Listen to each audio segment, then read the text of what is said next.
तो साथियों नमस्कार और स्वागत है आप सभी का हमारे YouTube चैनल स्टडी सर्किल में। और इस वीडियो में हम बात करने जा रहे हैं बीपीएससी 2024 के लिए मॉडल क्वेश्चन पेपर सेट को लेकर, या यूं कहें कि मॉडल प्रैक्टिस सेट। और ये सेट नंबर 7 है हमारा।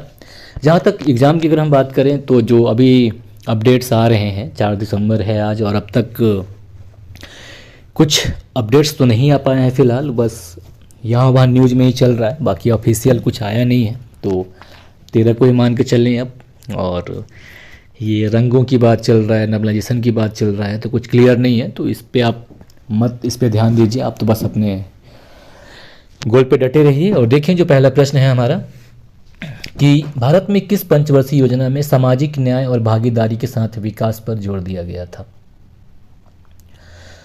तो सामाजिक न्याय और भागीदारी के साथ विकास पर जो जोर दिया गया था, ये पंचवर्षीय योजना की बात करें अगर हम, तो ये 9वीं पंचवर्षीय योजना थी। तो सही विकल्प यहाँ पे बी हो जाएगा।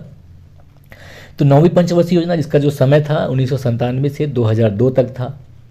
और इस योजना की अगर हम कुछ प्रमुख विशेषताओं की बात करें तो ऐसा है कि घरेलू मानव संसाधनों में वृद्धि करना, बड़े पैमाने पर रोजगार उत्पन्न करना और तेजी से औद्योगिकीकरण करना और गरीबी कम करने पर ध्यान देना था। इसके अलावा जनसंख्या नियंत्रण, कृषि एवं ग्रामीण विकास को प्राथमिकता देकर रोजगार सृजित करना, देश में सभी बच्चों को प्राथमिक शिक्षा प्रदान करना, साथ ही साथ कृषि के मामले में आत्मनिर्भरता का विकास करना, ये इसके प्रमुख लक्ष्य थे। ठीक है, तो 9वीं पंचवर्षीय योजना होगा यहाँ पे सही विकल्प बी हो जाएगा। और इस समय देश के प्रधानमंत्री श्री अटल बिहारी वाजपेयी थे। अगला प्रश्न है कि दोहरी नागरिकता किस प्रकार के सरकार की विशेषता है। तो दोहरी नागरिकता अमेरिका में है, मतलब एक तो वो अमेरिकन राज्य का है ही, और वो जिस स्टेट में रह रहा है वहाँ का भी है। तो सही विकल्प यहाँ पे संघीय सरकार हो जाएगा, यानी कि सी विकल्प हो जाएगा। दोहरी नागरिकता जो है संघीय सरकार से संबंधित है। ठीक है, भारत के संदर्भ में ऐसा नहीं है, यहाँ पे एकल नागरिकता है। ठीक है, सही विकल्प यहाँ पे नंबर सी हो जाएगा, संघीय या फेडरल गवर्नमेंट। नंबर 3 है कि निम्नलिखित में से कौन व्यक्तिगत स्वतंत्रता से संबंधित है। व्यक्तिगत स्वतंत्रता मौलिक अधिकार से संबंधित होता है। ठीक है, तो यहाँ पे जो हेवियस कार्पस या बंदी प्रत्यक्षीकरण है, यह व्यक्तिगत स्वतंत्रता से संबंधित है। बंदी प्रत्यक्षीकरण की अगर हम बात करें तो इसे लैटिन भाषा से लिया गया है, जिसका शाब्दिक अर्थ होता है को प्रस्तुत किया जाना, को प्रस्तुत किया जाए। तो इसमें क्या होता है कि किसी व्यक्ति को गैर कानूनी तरीके से उसके निजी अधिकारों से वंचित करने की सभी स्थितियों में एक उपाय के रूप में देखा जाता है बंदी प्रत्यक्षीकरण को। तो बंदी प्रत्यक्षीकरण जो है ये सर्वोच्च न्यायालय को संविधान के अनुच्छेद 32 और उच्च न्यायालय को 226 के तहत रिट जारी करने का अधिकार होता है। ठीक है, तो इसमें क्या होता है कि जो बंदी प्रत्यक्षीकरण है ये हेवियस कार्पस है, जैसा कि पहले बताया, लैटिन भाषा का शब्द है जिसका शाब्दिक अर्थ होता है को प्रस्तुत किया जाए। तो यह ऐसे व्यक्ति के संबंध में न्यायालय द्वारा जारी किया गया आदेश होता है जिसमें उस व्यक्ति को किसी दूसरे के द्वारा हिरासत में रखा गया है उसे प्रस्तुत किया जाए। ठीक है, तो ऐसे में क्या होता है, जो न्यायालय होती हैं ये मामले की जांच करती हैं, और यदि हिरासत में रखे गए व्यक्ति का मामला अवैध होता है तो उसे स्वतंत्र करने का आदेश दिया जाता है। इसके अलावा ये जो बंदी प्रत्यक्षीकरण होता है ये सार्वजनिक प्राधिकरण या व्यक्तिगत दोनों के ही खिलाफ जारी किया जा सकता है। अब कुछ कंडीशन है जिसमें बंदी प्रत्यक्षीकरण जारी नहीं किया जा सकता, अगर उनको भी देख लें तो पहला तो कंडीशन ये है कि यदि व्यक्ति को विधि अनुसार या कानूनी प्रक्रिया के तहत गिरफ्तार या हिरासत में लिया गया है तब जारी नहीं किया जा सकता। दूसरा कंडीशन ये है कि यदि कार्यवाही किसी विधानमंडल या न्यायालय की अवमानना के तहत हुई हो तो जारी नहीं किया जा सकता है। इसके अलावा तीसरा शर्त ये है कि कोई व्यक्ति जो न्यायालय के आदेश के अनुसार हिरासत में लिया गया हो तो वहाँ पे बंदी प्रत्यक्षीकरण की याचिका नहीं लगाई जा सकती। और चौथा मामला ये है कि यह जो हिरासत है वो न्यायालय के न्याय क्षेत्र या न्याय क्षेत्र अधिकार के बाहर हुआ हो। मान लीजिए जिला न्यायालय की अगर हम बात करें, जिला न्यायालय के तहत, हालांकि जिला न्यायालय तो उसे कर नहीं सकता, वो रिट जारी करता ही नहीं है। मान लीजिए अगर एक राज्य का मामला है तो दूसरे राज्य का जो कोर्ट है इसमें दखलंदाजी नहीं कर सकता। और क्योंकि सुप्रीम कोर्ट के संदर्भ में सवाल उठता ही नहीं, वो पूरे देश के लिए एक है, तो यहाँ पे ये मामला जो है हाई कोर्ट पे निर्भर कर, मतलब हाई कोर्ट के ऊपर डिपेंड करता है। तो ऐसे कंडीशन है जिसमें बंदी प्रत्यक्षीकरण जारी नहीं किया जा सकता। अब उत्प्रेषण की बात करें या सरसियर राय की अगर हम बात करें उत्प्रेषण, तो उत्प्रेषण में क्या होता है, मतलब प्रमाणित करना या सूचना देना होता है। तो ये क्या करता है इसमें कि जो हाई कोर्ट होती है अपने अधीनस्थ न्यायालयों को सीधे, या जो भी अधिकरण होते हैं जो इसके अधीन काम करते हैं, उनको जो लंबित मामले होते हैं उनको सीधे अपने पास बुला लेते हैं, ठीक है। जबकि प्रतिषेध की अगर हम बात करें या प्रोविज़न की बात करें तो प्रतिषेध मतलब होता है रोकना। मतलब इसमें क्या करती है उच्च न्यायालय, अपने अधीनस्थ न्यायालय को बोलती है कि भाई साहब आपका अधिकार इतना नहीं है, आप उतना ही काम करो जो आपके अधिकार क्षेत्र में हो। ये कहलाता है प्रतिषेध, ठीक है। और परमादेश या मैंडेमस की बात करें तो मतलब हम आदेश देते हैं, ठीक है, ये परम आदेश है। तो ये कंट्रोल है। इसमें क्या होता है, ये जो न्यायालय है मेनली जो सार्वजनिक अधिकारी होते हैं उनको जारी किया जाता है कि मतलब आपका जो अधिकार है उससे बढ़कर काम मत करो, इसके लिए जारी किया जाता है, ठीक है। और अगला प्रश्न देखते हैं, चौथा नंबर, कि इनमें से कौन सा राज्य सूची के अंतर्गत है। तो आप देखिए यहाँ पे अगर समझें मतलब इन विकल्पों को देखकर, तो इनमें क्या कृषि होगा, ठीक है, क्योंकि फौजदारी कानून हर राज्य का अलग अलग नहीं हो सकता। शिक्षा, ठीक है, ये नहीं हो सकता। और रक्षा, ये ऑफ कोर्स नहीं हो सकता। तो यहाँ पे जो है राज्य सूची के अंतर्गत कृषि आता है, सही विकल्प नंबर ए हो जाएगा। अब सूची की अगर हम बात करें तो हमारे संविधान के 7वें अनुसूची में अनुसूचियाँ दी गई हैं, जो संघ सूची, राज्य सूची और समवर्ती सूची से संबंधित है। तो संघ सूची में ऐसे विषय शामिल हैं जिस पर केंद्र सरकार या संघीय सरकार या जो संघ सरकार है यानी कि भारत सरकार वो कानून बना सकती है, जबकि राज्य सूची पे ऐसे विषय डाले गए हैं जिनमें राज्य सरकार कानून बना सकती है। समवर्ती सूची की बात करें तो ऐसे सूची होते हैं जिसमें राज्य और केंद्र जो भी चाहें कानून बना सकते हैं। हालांकि कभी ऐसा हो कि अगर एक ही विषय पर राज्य और केंद्र दोनों संविधान बनाते हैं, कोई नियम बनाते हैं, नॉट संविधान, कोई नियम बनाते हैं या कोई विधि बनाते हैं, विधान बनाते हैं, तो केंद्र का विधान जो है प्रभावी होता है, ठीक है। अब देखेंगे 5वां नंबर प्रश्न। 5वां नंबर प्रश्न है कि सिंधु सभ्यता का सबसे बड़ा भारतीय स्थल कौन सा था। तो सिंधु सभ्यता या हड़प्पा सभ्यता कहें हम जिसे, तो इसका सबसे बड़ा जो भारतीय स्थल था वो राखीगढ़ी था और आज भी है। तो सही विकल्प यहाँ पे नंबर बी हो जाएगा, राखीगढ़ी। राखीगढ़ी की बात करें तो राखीगढ़ी के सबसे पहले जो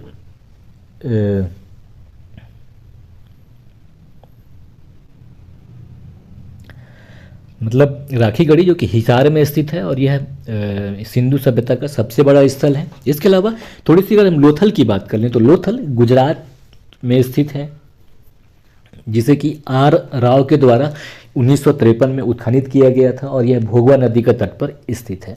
लोथल से मानव निर्मित बंदरगाह मिले हैं, इसके अलावा चावल की भूसी मिली है और अग्नि की वेदिकाएं मिली हैं। साथ ही साथ शतरंज का पासा भी, मतलब शतरंज का पूरा खेल का जो खेलने का सिस्टम है वो यहाँ पे मिला है।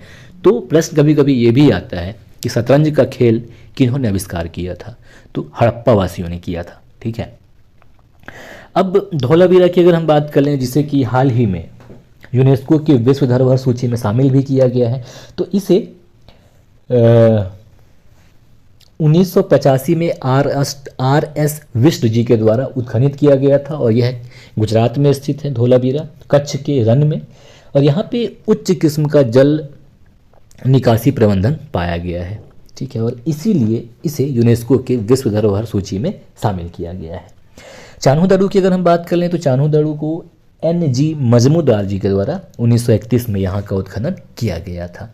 अगला देखें 6वां नंबर कि किसकी अनुमति से अंग्रेजों ने सूरत में अपना पहला कारखाना या फैक्ट्री स्थापित किया था। जहांगीर से अनुमति लिया था, तो सही विकल्प यहाँ पे नंबर ए हो जाएगा, जहांगीर से। और इन्होंने 1613 ईस्वी में अपना पहला कारखाना जो है सूरत में स्थापित किया था। यहाँ पे रजाई और गद्दे वगैरह बनाए जाते थे, ठीक है। तो सही विकल्प यहाँ पे नंबर 1 हो जाएगा। अगला है 7वां नंबर कि स्थानीय सुशासन के जनक के रूप में कौन जाना जाता है। स्थानीय सुशासन के जनक के रूप में लॉर्ड रिपन को जाना जाता है, जो कि भारत के गवर्नर जनरल थे, सॉरी वायसराय थे ये भारत के, और इनका कार्यकाल 1880 से 1884 तक रहता है। और इन्हें भारत के संदर्भ में काफ़ी नरमी या उद्धारक के रूप की संज्ञा दी जाती है कि ये भारत का उद्धार किया इन्होंने, मतलब भारत के संदर्भ में काफ़ी अच्छे काम किए इन्होंने। तो देखेंगे अगर हम, तो इनके समय में ही, मतलब इन्होंने ही पहला कारखाना अधिनियम लाया था 1881 में। इसके अलावा इन्होंने वर्नाक्यूलर प्रेस एक्ट जो कि 1878 में बना था, उसका इन्होंने निरसन किया था 1882 में। और हंटर आयोग की स्थापना करी थी सन 1882 ईस्वी में। इसके अलावा कृषि संबंधी मुद्दों के लिए रिपन ने बंगाल में काश्तकारों की शिकायतों की जांच के लिए सन 1880 में ही एक किराया या रेंटल कमीशन का गठन किया था इन्होंने, तो जिसकी सिफारिशों के परिणाम स्वरूप ही 1885 का बंगाल काश्तकारी अधिनियम बना था। ठीक है, तो सही विकल्प यहाँ पे सी हो जाएगा। लॉर्ड रिपन को स्थानीय सुशासन के जनक के रूप में जाना जाता है। ठीक है, अगला है कि इंग्लिश साप्ताहिक न्यू इंडिया किसने शुरू किया था। देखिए, न्यू इंडिया दो पत्र हैं, एक दैनिक और एक साप्ताहिक। तो साप्ताहिक जो है इंग्लिश न्यू इंडिया, इसको विपिन चंद्र पाल ने किया था सन 1901 ईस्वी में, जबकि न्यू इंडिया जो कि दैनिक था उसे एनी बेसेंट ने प्रारंभ किया था। ठीक है, तो यहाँ पे सही विकल्प नंबर बी हो जाएगा, विपिन चंद्र पाल, या 2 नंबर, है ना। अगला है 9वां नंबर प्रश्न की नागर शैली का दशावतार मंदिर किस स्थान पर स्थित है। तो ये जो दशावतार मंदिर है ये उत्तर प्रदेश के देवगढ़ में स्थित है। तो सही विकल्प यहाँ पे नंबर 3 या सी हो जाएगा। अब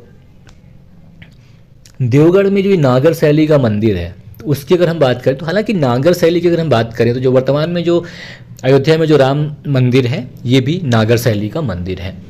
अब देखिए, अगर हम मंदिर की बात करें तो मंदिर के मूल रूप में कुछ अवयव जो होते हैं प्रमुखतः शामिल होते हैं। जैसे पहला तो होता है गर्भगृह, जो कि सामान्य रूप से एक कक्षिका या छोटा कक्ष होता है जिसमें मंदिर के प्रमुख देवताओं को स्थापित किया जाता है। ठीक है, इसके अलावा मंडप जो कि मंदिर का प्रवेश द्वार होता है। इसके बाद शिखर होता है, तो जो मंदिर के ऊपर होता है जो कि एक शिखर जैसा होता है, इसके आकार जो है पिरामिडी से लेकर वक्र रेखी प्रकार के हो सकते हैं। इसके अलावा वाहन, तो यह प्रमुख देवता का आसन या वाहन होता है। ठीक, अब नागर शैली की बात करें तो मुख्यतः यह उत्तर भारत की मंदिर निर्माण की वास्तुकला शैली है। जिसके बाद क्या हुआ, ये मतलब इसकी जो उत्पत्ति है लगभग 5वीं शताब्दी में होती है भारत में, और धीरे धीरे ये देश के पश्चिमी, पूर्वी और मध्य भाग में फैल गई, और इसके बाद इसकी उप शैलियाँ भी बनी। तो नागर शैली की अगर हम बात कर लें थोड़ा सा, तो इसमें नागर शैली की विशेषता ये है कि जो मंदिर होते हैं तो मंदिरों में मंदिर निर्माण की पंचायतन शैली का पालन किया जाता है। इसके अलावा इस मुख्य देवता के मंदिर के सामने सभा कक्ष या मंडप स्थित होते हैं। इसके अलावा गर्भगृह के बाहर नदी देवियों की प्रतिमाओं को स्थापित किया जाता है। साथ ही साथ मंदिर परिसर में जल का कोई टैंक या जलाशय नहीं होता। ये मतलब इसकी सबसे बड़ी विशेषता है कि यहाँ पे कोई जलाशय या टैंक नहीं होता। इसका वजह ये है कि उत्तर भारत में पानी की कभी कमी नहीं थी, जबकि दक्षिण भारत में जहाँ के मंदिरों में जलाशय या पानी का हौज या टैंक वगैरह पाया जाता है, तो यहाँ ऐसा नहीं होता है। मतलब नागर शैली के मंदिर की ये विशेषता है कि यहाँ टैंक या जलाशय नहीं होता। इसके अलावा जो मंदिर है इनका निर्माण जो है सामान्य रूप से ऊंचे उठाए गए मंच है जिसे वेदी कहा जाता है उस पर किया जाता है। साथ ही साथ ये जो मंदिर होते हैं इनमें शिखर पाए जाते हैं जो कि 3 प्रकार के हो सकते हैं। पहला तो है लतिन या रेखा प्रसाद, दूसरा फमसाना, तीसरा वल्लभी। तो ये जो लतिन या रेखा प्रसाद प्रकार के जो शिखर होते हैं, अगर हम इसकी बात करें तो इसमें ऐसा होता है कि जहाँ पर इनका बनाया जाता है तो ये आधार पर वर्ग आकार के होते थे, और ऊपर जाते जाते ये जो दीवार है अंदर की ओर वक्रित यानी कि गोल घूम जाया करती थी। जबकि फमसाना प्रकार का जो शिखर होता है इसमें क्या है, तो जो शिखर का आधार है वो बहुत ज़्यादा चौड़ा होता था और जो इनकी ऊंचाई है थोड़ी सी कम होती है। ठीक है, और वल्लभी प्रकार के जो शिखर होता है तो जो इनका आधार है वो आयत के आकार का होता था, और जो छत हैं वो इनके गुंबदाकार प्रकोष्ठ का निर्माण करती हैं। ठीक है, इसके अलावा जो गर्भगृह हैं तो गर्भगृह के चारों ओर प्रदक्षिणा पथ होते हैं जो कि ढके हुए होते हैं, और जो मंदिर परिसर होते हैं ये चार दीवारी से घिरा नहीं होते और न इनमें कोई प्रवेश द्वार होता है। ठीक है, अब इनकी क्या है, उपशैलियाँ तीन निकली उभर के। पहला तो ओडिशा शैली, जिसमें जो भुवनेश्वर का लिंगराज मंदिर है, इसके अलावा पुरी का जगन्नाथ मंदिर और कोणार्क का सूर्य मंदिर जो है वो ओडिशा शैली के तहत बना मंदिर है, लेकिन अगर उसके मूल की अगर हम बात करें तो वो नागर शैली है। इसके अलावा जो दूसरा शैली है वो खजुराहो शैली। तो खजुराहो शैली के जो मंदिर है वो मध्य प्रदेश के हैं, है ना। तो इसमें मेनली क्या है कि ये ज़्यादातर बलुआ पत्थर से बने हैं जो खजुराहो शैली के मंदिर हैं, और इनमें कामुकता थोड़ी ज़्यादा दर्शाया गया है। इसके अलावा जो तीसरा शैली जो नागर शैली से विकसित हुई वो है सोलंकी शैली, जो कि गुजरात और राजस्थान सहित भारत के जो पश्चिमी भाग में ये शैली विकसित हुई थी। ठीक है, तो यहाँ पे सही विकल्प हो जाएगा अपना कि नागर शैली का जो दशावतार मंदिर है यह उत्तर प्रदेश के देवगढ़ में स्थित है। ठीक है, अब अगला देखेंगे 10वां नंबर प्रश्न। 10वां है कि निम्न में से कौन सा जलाशय या वाटर बॉडीज निकोबार को अंडमान से अलग करता है। तो 10 डिग्री चैनल जो है वो अंडमान को निकोबार से अलग करता है। तो सही विकल्प यहाँ पे नंबर डी या 4 हो जाएगा। और 11वां देखें कि पहली भारतीय मिसाइल का नाम क्या है। तो भारत का जो पहला मिसाइल है वो पृथ्वी है। ठीक है, तो सही विकल्प यहाँ पे नंबर 3 या सी हो जाएगा, है ना। और तो ये जो मिसाइल है असल में सतह से सतह पर मार करने वाली बैलिस्टिक मिसाइल है, जिसे कि सन 2003 में फोर्सेस कमांड में शामिल किया गया। इसे IGMDP यानी कि integrated guided missile development program के तहत विकसित किया गया था और इसे DRDO के द्वारा विकसित किया गया। हालांकि इस परियोजना को पूरा करने में डॉक्टर APJ अब्दुल कलाम का योगदान था, जो कि भारत के राष्ट्रपति भी रहे और उन्हें मिसाइल मैन ऑफ इंडिया भी कहा जाता है। ठीक है, और आगे देखेंगे तो यहाँ पे जो सही विकल्प है वो सी या नंबर 3 हो जाएगा, पृथ्वी। 12वां प्रश्न देखेंगे कि भारत का पहला सुपर कंप्यूटर परम 8000 किस वर्ष में लॉन्च किया गया था। तो जो भारत का पहला सुपर कंप्यूटर है सन 1991 में लॉन्च किया गया था। ठीक है, तो सही विकल्प यहाँ पे बी हो जाएगा। अब थोड़ी सी अगर हम बात करें परम सुपर कंप्यूटर की, तो इसे centre for development of advanced computing या CDAC के द्वारा पुणे में डिजाइन और असेंबल किया गया था और इस कंप्यूटर को विजय P भाटकर के नेतृत्व में विकसित किया गया था। यानी कि जो भारत का पहला सुपर कंप्यूटर है उसे विजय P भाटकर के द्वारा विकसित किया गया था और इन्हें सुपर कंप्यूटिंग में भारत की राष्ट्रीय पहल का वास्तुकार भी माना जाता है। ठीक है, और इसके अलावा जो भारत का पहला मल्टी पेटाफ्लॉप सुपर कंप्यूटर की अगर हम बात करें तो वो प्रत्यूष है, जिसे कि भारतीय उष्णकटिबंधीय मौसम विज्ञान संस्थान पुणे यानी कि IITM पुणे में लगाया गया है।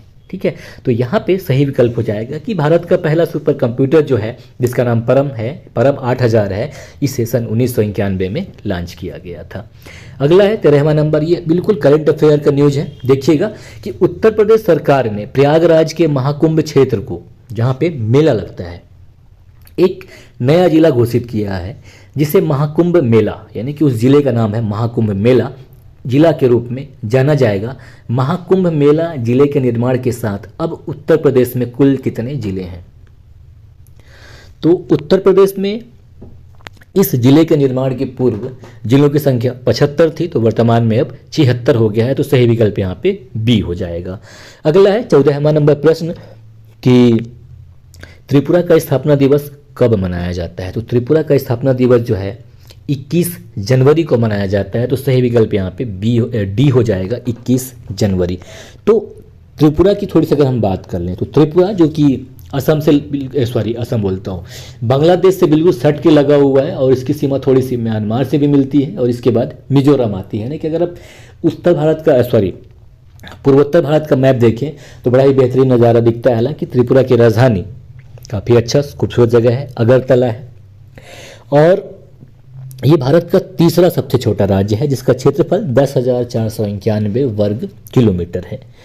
और सन 2011 की जनगणना के अनुसार इस राज्य की जनसंख्या जो है लगभग 36,71,000 यानी कि 71,000 के साथ कुछ जुड़ा है तो लगभग 36,71,000 है। राजधानी अगरतला है। तो ये क्या था, जो त्रिपुरा राज्य की अगर हम बात करें तो ये पहले रियासत थी, 15 अक्टूबर 1949 तक रियासत था। ठीक है।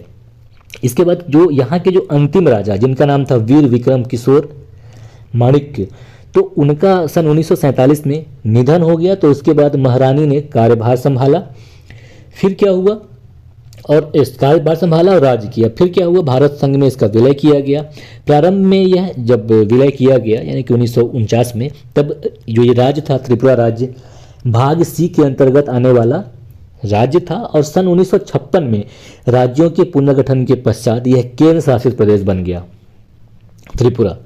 फिर क्या हुआ, 21 जनवरी 1972 को इसे पूर्ण राज्य का दर्जा दिया गया। तो सही विकल्प यहाँ पे नंबर डी हो जाएगा। इसके अलावा क्या होता है कि 21 जनवरी 1972 को पूर्वोत्तर क्षेत्र पुनर्गठन अधिनियम 1971 के द्वारा 3 राज्यों को पूर्ण राज्य का दर्जा दिया गया था, जिसमें पहला त्रिपुरा था ही, उसके अलावा मणिपुर था और तीसरा जो है मेघालय था। इससे पहले मेघालय उपराज्य था असम का, और त्रिपुरा और मणिपुर जो थे ये केंद्र शासित प्रदेश थे।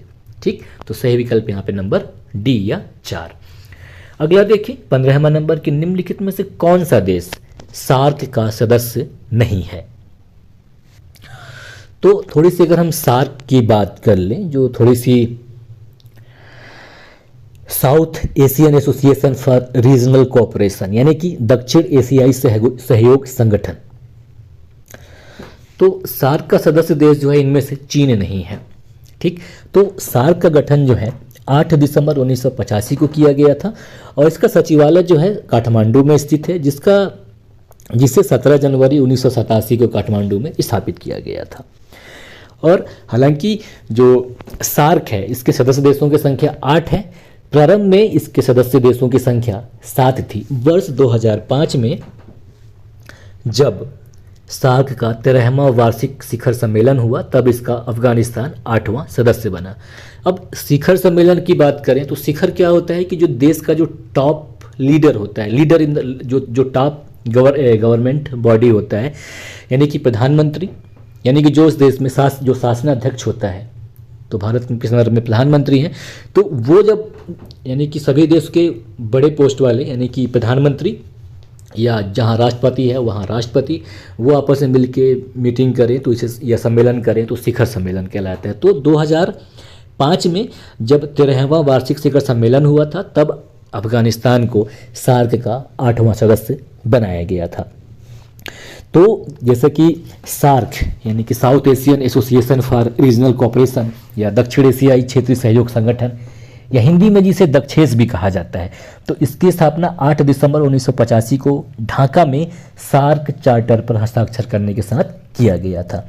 और थोड़ी सी और देख लें तो क्या हुआ कि दक्षिण एशिया में क्षेत्रीय सहयोग का विचार सबसे पहले नवंबर 1980 में सामने आया। तो 7 संस्थापक सदस्य देश, जिसमें बांग्लादेश, भारत, भूटान, मालदीव, नेपाल, पाकिस्तान और श्रीलंका के विदेश सचिवों के परामर्श के बाद इनकी पहली मुलाकात अप्रैल 1981 में कोलंबिया में हुई।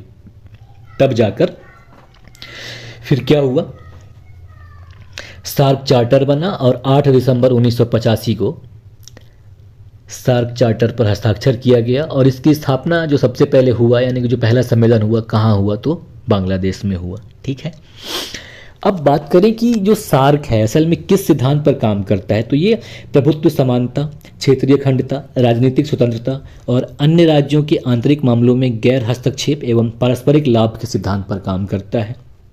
अब इसके जो सार्क संगठन है ये किस पर काम करता है, अगर उसकी बात कर लें तो वो मानव संसाधन विकास और पर्यटन पर काम करता है, साथ ही साथ कृषि एवं ग्रामीण विकास पर काम करता है। इसके अलावा पर्यावरण, प्राकृतिक आपदा और बायोटेक्नोलॉजी पर काम करता है, यानी कि आपस में मिलकर इन पर लोग ये सभी देश आपस में सहयोग करते हैं। इसके अलावा आर्थिक, व्यापार एवं वित्त पर काम करते हैं, साथ ही साथ सूचना एवं गरीबी उन्मूलन के लिए काम करते हैं और ऊर्जा, परिवहन, विज्ञान और प्रौद्योगिकी पर काम करते हैं। इसके अलावा शिक्षा, सुरक्षा, संस्कृति एवं अन्य मामलों के लिए ये आपस में मिलकर काम करते हैं। ठीक है, तो ये हो गया सार्क की बात। तो बता, जो सार्क का सदस्य नहीं है वो इनमें से चीन नहीं है। तो सही विकल्प यहाँ पे नंबर 3 या सी हो जाएगा। आगे बढ़ते हैं। 16वां नंबर यह है कि ब्लू फ्लैग कार्यक्रम निम्नलिखित में से किस संगठन द्वारा संचालित किया जाता है। तो देखिए, जो ब्लू फ्लैग कार्यक्रम है ये फाउंडेशन फॉर एनवायरमेंटल एजुकेशन यानी कि FFE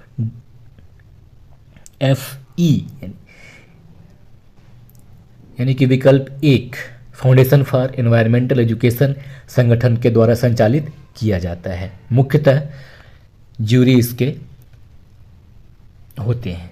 ठीक है, तो थोड़ी सी ब्लू फ्लैग कार्यक्रम की बात कर लें।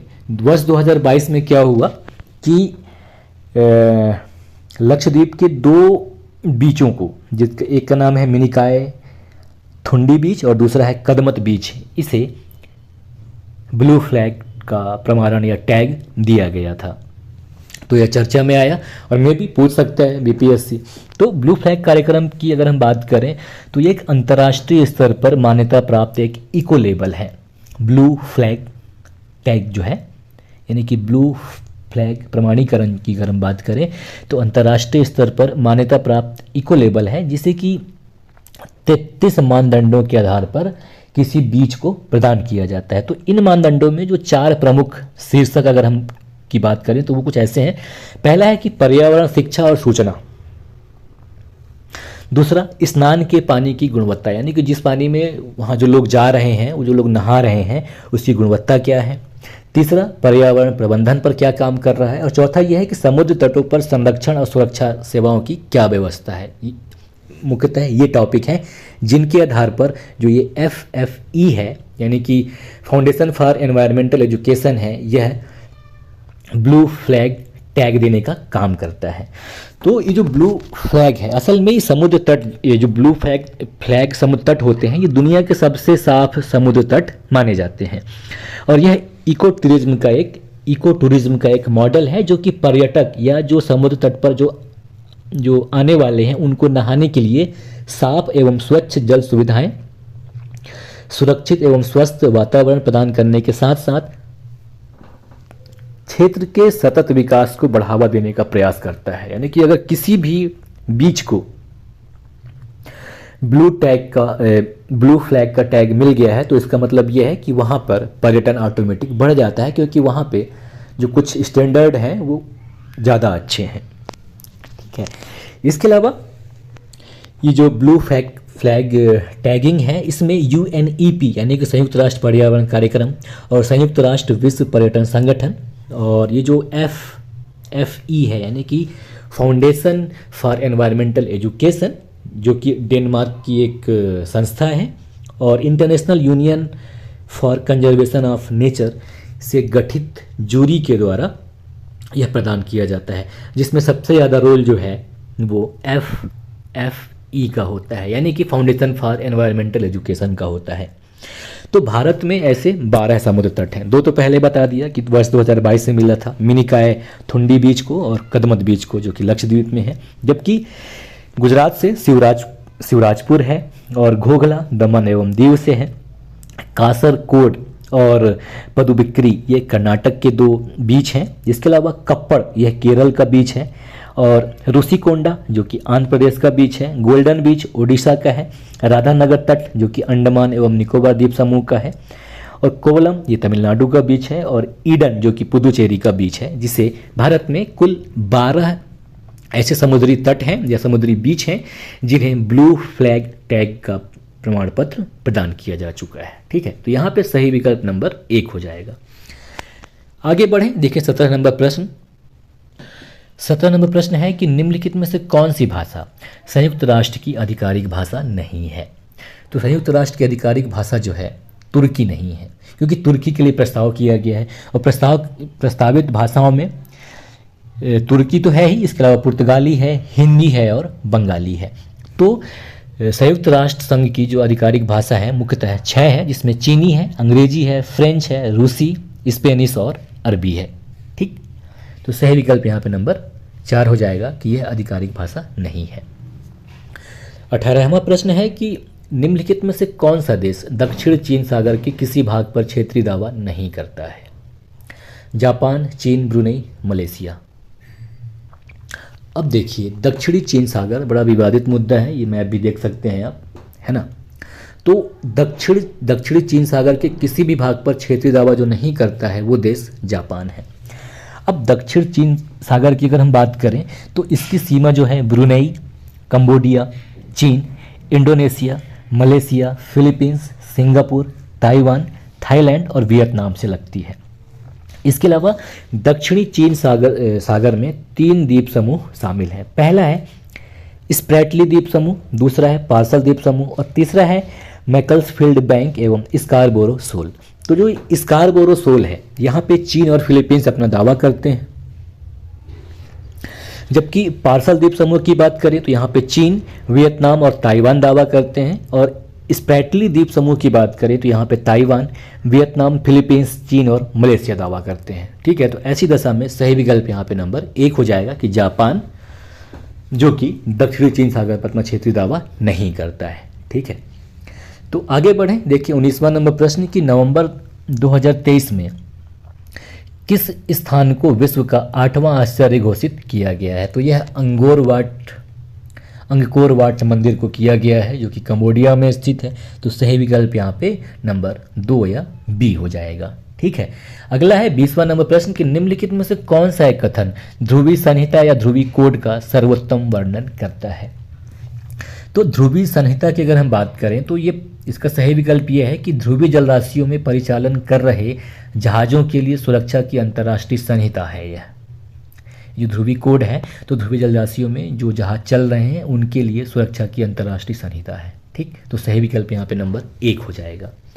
21वां नंबर प्रश्न है कि निंगोल चाकोबा त्योहार, जो कि पारिवारिक बंधन और भाई बहन के रिश्तों का उत्सव मनाता है, मुख्य रूप से किस भारतीय राज्य में मनाया जाता है?